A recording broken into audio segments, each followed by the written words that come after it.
The 100 litter doesn't have a lot of numbers here in the sale anyway, but the quality I think is tremendous on the 100s that we have represented. They're sired by Absolute.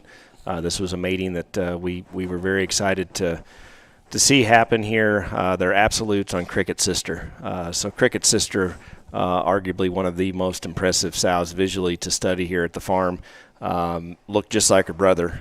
In fact, normally, sisters aren't nearly as stout as their brothers. That's just sort of the law of livestock. But in this case, you could have argued that she was maybe even stouter than her brother.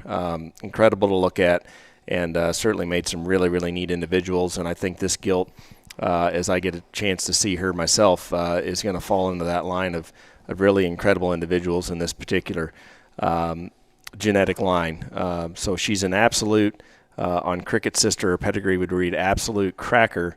Hold My Beer 71 is what the extended pedigree would read. Probably didn't expect to get a belted one in this mating, but we've got one, and I think that only adds to her value here in this 100 litter. Well, obviously, if that pedigree doesn't get you fired up, then hopefully looking at this thing on video does, because I think he blends a lot of really, really unique and hard to do things into one package there.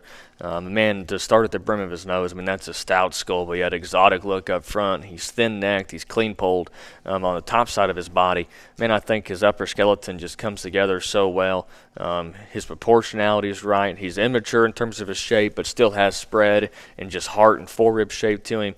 He leaves you as broad and on the corners as you can get while still being correct. And again, as you watch that thing float across the ring, his presence and his build and just athleticism are second to none. And I can promise you, this one might be just a little bit immature in terms of his shape today. He's not going to be that way forever. His mom was absolutely just stupid stout. And this thing's got her kind of feature with a very, very good look and a very good presence up front. I think a very neat one here in this Yorkshire Classifying male.